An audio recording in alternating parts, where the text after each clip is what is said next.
It's the Linemakers on Sporting News.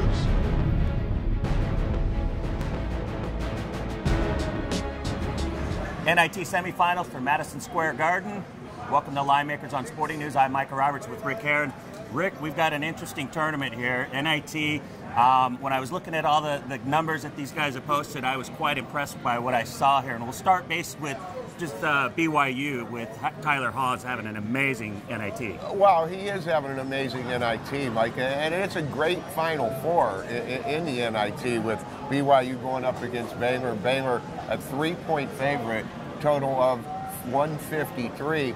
Power rating on this game says Baylor should be more like double digits, like a 12-point favorite, and they're only 3, so that tells you how good BYU's played in the first 3 games of the tournament. They have. They blasted all 3 of their opponents, beat Washington 90-79, Mercer 90-71, and then the big win at Southern Miss as a 5.5-point dog, blew them out 79-62.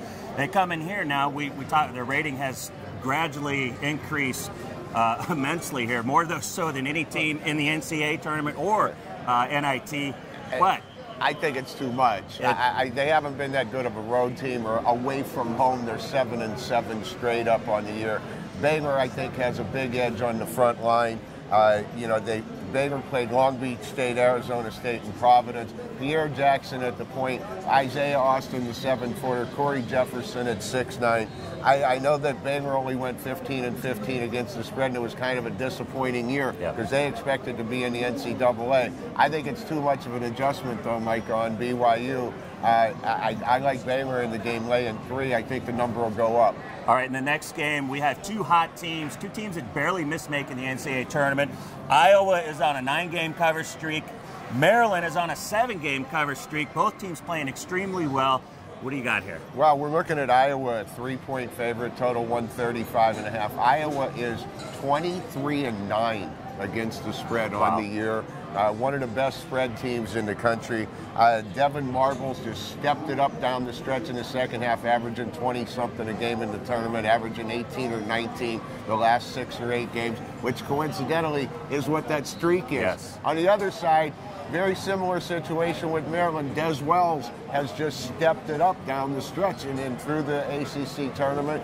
They lost by 3 in the ACC tournament. Iowa lost by 3 in the Big Ten tournament. I can see the reason why Iowa's the favorite. They are a Big Ten team and going up against an ACC team, and they're very, very solid. So, I mean, I can understand it. I kind of side with the favorite here, too. Iowa minus the 3. They've been very, very good. They were 2-8 in the Big Ten on the road.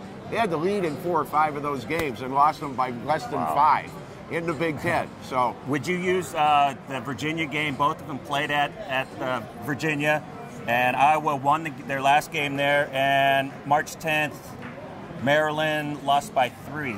Well, any relevance I'll there? say this. Virginia only lost 2 games on the year at home. They lost back in November to Delaware, which throw it out. Yeah. And then they lost the Iowa game. They went 20-2 at home, so it's a very, very difficult place to play. And Iowa went in there and beat them fairly easy. They were very, very impressive. I'm leaning towards both favorites in this spot, laying a small number in each game. All right, it looks like Baylor laying 3, and it looks like Iowa laying 3. Good luck.